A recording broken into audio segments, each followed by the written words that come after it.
সে গর্ব করে বলেছিল আলাইসা লি মুলকু মিসর, এই মিশরের একচ্ছত্র মালিকানাকে আমার নয়, এখানে আমার মালিকানাকে, আমার ক্ষমতাকে কেউ চ্যালেঞ্জ করতে পারবে না। যখনই শুনল তার ক্ষমতাকে চ্যালেঞ্জ করার জন্য একটা নবজাত শিশুর জন্ম হতে যাচ্ছে, তার দরবারের কিছু মৌলবীরা তাকে সাবধান করলো। সঙ্গে সঙ্গে সে নির্বিচারে বনি ইসরাইলের সকল নবজাত শিশুদেরকে হত্যা করেছিল। ঠিক তেমনি ভাবে আমরাও দেখেছি এই বাংলাদেশের এক লেডি ফ্রাউন, সে দাবি করেছিল বাংলাদেশটা তার বাবা স্বাধীন করে দিয়েছে, এই দেশের একচ্ছত্র মালিকানা তার, এখানে তার নেতৃত্বকে চ্যালেঞ্জ করতে পারে, তার ক্ষমতাকে চ্যালেঞ্জ করতে পারে এমন কোন কাউকে উত্থান বরদাস্ত করতে হবে, করা যাবে না। আপনারা জানেন জুলাই আগস্টের মাধ্যমে আল্লাহ সুবহানাহু ওয়া তাআলা সেই ফেরাউনের ক্ষমতাকে চূর্ণ করে দিয়ে নতুন কিছু যুবকদেরকে মাঠে নামিয়ে দিয়েছিলেন। এখন ফেরাউনের মতো, ফেরাউন যেরকম ভাবে বনি ইসরাইলের সেই সন্তানদেরকে নির্বিচারে হত্যা করেছিল, এখন শুরু হয়েছে সেই জুলাই যোদ্ধাদেরকে এক এক করে হত্যা করার পরিকল্পনা।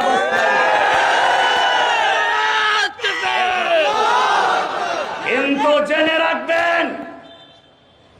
রাখবেন ফেরাউন যতই চক্রান্ত করেছে, যতই শিশু হত্যা করেছে, আল্লাহ রাব্বুল আলামিন ফেরাউনের ঘরে মুসাকে তৈরি করেছেন, লালন পালন করেছে।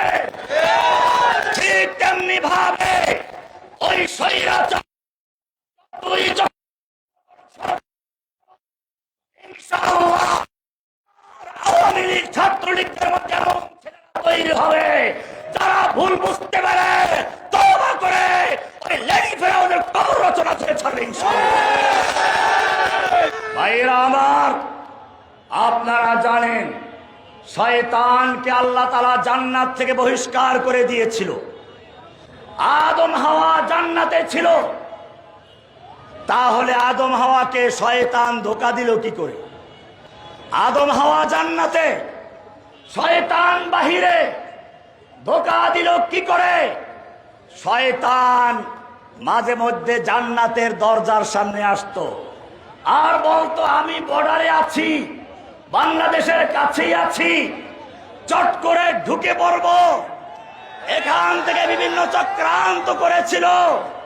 কিন্তু জেনে রাখবেন শয়তান যতই চক্রান্ত করেছে, জান্নাতে আবার ঢোকার যতই চক্রান্ত করেছে, কিয়ামত পর্যন্ত সে জান্নাতে ঢুকতে পারে নাই, পারবে না।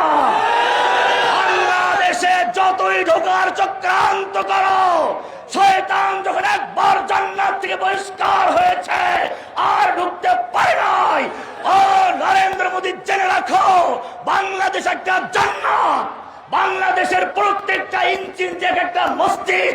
আজকে শাপলা চত্বরে জুমার সালাত আদায় করে ওসমান শরীফ ওসমান হাদি চত্বর ঘোষণা করা হয়েছে। এর মাধ্যমে আমরা জানিয়ে দিচ্ছি বাংলাদেশের প্রত্যেকটা ইঞ্চি ইঞ্চি জায়গা এক একটা মসজিদ। এই মসজিদের দিকে যদি কেউ চোখ তুলে তাকায়, চোখ উপরে ফেলা হবে, কেউ হাত ভেঙে দেওয়া হবে, কেউ যদি পা বাড়ায় পা ভেঙে দেওয়া হবে।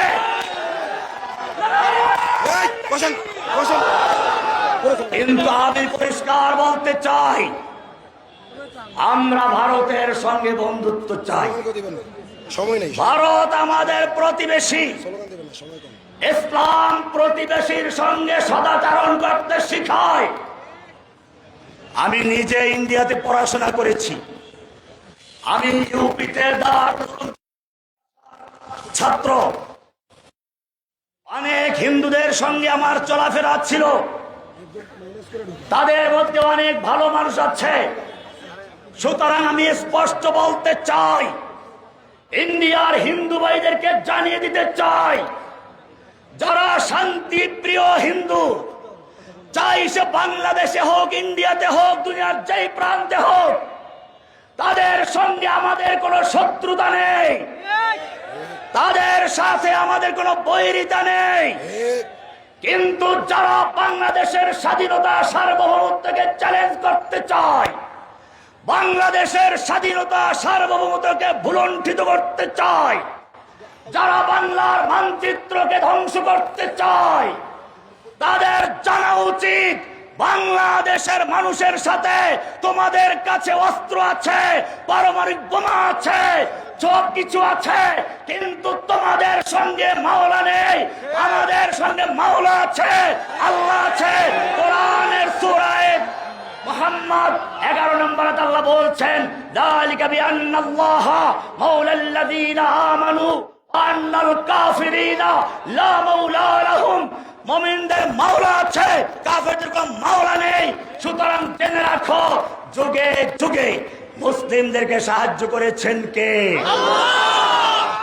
সুতরাং যুবকদেরকে বলবো, তোমরা জানো মোহাম্মদ বিন কাসেম সুদূর আরব থেকে, হেজাজ থেকে ভারতবর্ষে কেন আগমন করেছিলেন? রাজা দাহিরের কারাগারে দুজন মুসলিম নারীকে নির্যাতন করা হচ্ছিল।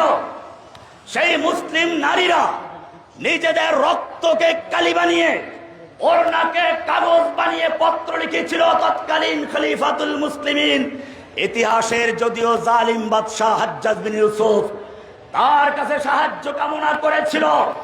ইতিহাস সাক্ষী, হাজ্জাজ বিন ইউসুফের ঘুম হারাম হয়ে গেল, খানা পিনা বন্ধ হয়ে গেল। তার নিজের ভাতিজা 16 বছরের যুবক মোহাম্মদ বিন কাসেমকে বলল, ভারতবর্ষে চলে যাও, রাজা দাহিরের কারাগার থেকে ওই মুসলিম বোনদের হয়তো উদ্ধার করবে, নতুবা শহীদ হবে, জীবিত ফিরে আসবে না। আপনারা জানেন সেই 16 বছরের যুবক মোহাম্মদ বিন কাসেম শুধু ওই দুটো বোনকে উদ্ধার করেছে তা নয়, গোটা ভারতবর্ষে ইসলামের বিজয় করেছে। আমিও তোমাদের বলতে চাই, আবার যদি রাজা দাহিরের প্রেতাত্মারা হাসিনার রূপ ধরে, অথবা সন্ত্রাসী যুবলীগ ছাত্রলীগের রূপ ধরে, সন্ত্রাস লীগ ধর্ষণ লীগের রূপ ধরে বাংলার জমিনের দিকে পা বাড়ায়, আমার যুবকেরা যদি ইসকন নামক উগ্র হিন্দুদের মাথায় ভর করে ঢুকতে চায়, তাহলে মোহাম্মদ বিন কাসেম হয়ে মাঠে নামার জন্য তৈরি আছো কিনা?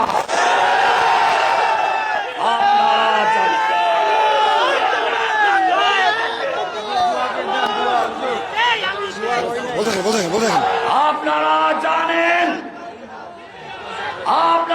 জানেন রাজা গৌর গোবিন্দের রাজ্যে মুসলিমদের অত্যাচার করা হচ্ছিল।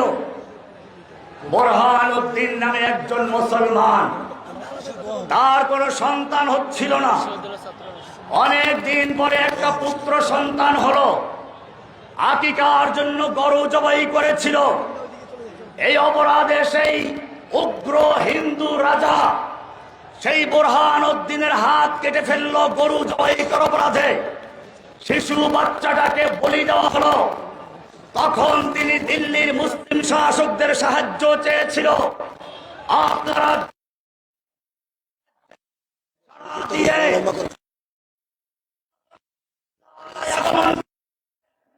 রাজা গৌর গোবিন্দকে উচিত শিক্ষা দিলে,